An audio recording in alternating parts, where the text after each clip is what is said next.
এই শাহবাগ চত্বরে দাঁড়িয়ে আমি আজকের অন্তর্বর্তীকালীন সরকারের কাছে সুস্পষ্টভাবে দাবি জানাতে চাই, এই শাহবাগ চত্বরকে কেন্দ্র করে এই গণজাগরণের নামে বাংলাদেশকে বিভক্ত করবার, বাংলাদেশের স্বাধীনতাকে বিপন্ন করবার চক্রান্তের বিরুদ্ধে রুখে দাঁড়িয়েছিল যে শাপলা চত্বর, সেই শাপলার শত শহীদানের আজও পর্যন্ত রক্তের কোনো প্রতিবিধান করা হয়নি।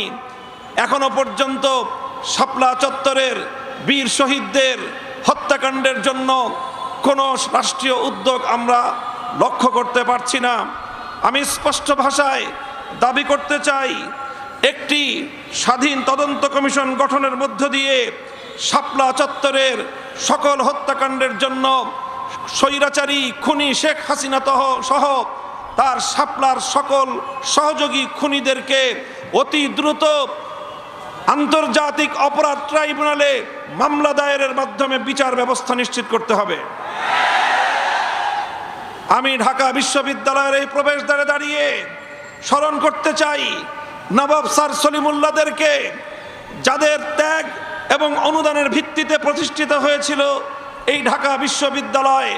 ঢাকা বিশ্ববিদ্যালয় কর্তৃপক্ষের কাছে আমাদের দাবি থাকবে, আমরা আর আবেদন করছি না, এখন থেকে আমরা দাবি করছি, আপনারা আমাদের দাবিগুলোকে কিভাবে মূল্যায়ন করেন আগামী দিনে সেটা আমরা পর্যালোচনা করব। আমরাও মূল্যায়ন করে আগামীর পদক্ষেপ এবং আমাদের কর্মসূচি আমরা নির্ধারণ করব। আপনারা রবীন্দ্রনাথের গান গান, অথচ নবাব স্যার সলিমুল্লাহদেরকে আপনারা ভুলে যান। এই ধরনের আতেলগিরি বাংলাদেশে আগামী দিনে বরদাস্ত করা হবে না। আমরা অন্তর্বর্তীকালীন সরকারের কাছ থেকে তারা এদেশে ইসলামী শাসন ব্যবস্থা প্রতিষ্ঠা করবে এই ধরনের দিবাস্বপ্ন আমরা দেখি না।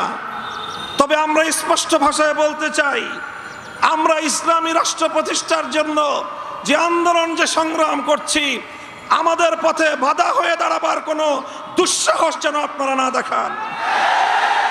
আমাদের কার্যক্রমকে ব্যাহত করে এমন কোন পদক্ষেপ আমরা বরদাস্ত করব না। ইসলামিক ফাউন্ডেশন সহ ইসলামী প্রতিষ্ঠানগুলোকে ইসলামের মূল ধারার বিপরীতে পরিচালনা করবার দুঃসাহস আমরা বরদাস্ত করব না। আমাদের কওমি মাদ্রাসার ব্যাপারে আমরা তো চাকরি বাকরির কথা বলি না, তবে শুধু এতটুকু বলবো, কওমি আলেম সমাজ যেভাবে চায় সেইভাবে কওমি শিক্ষা ব্যবস্থাকে মূল্যায়ন করতে হবে।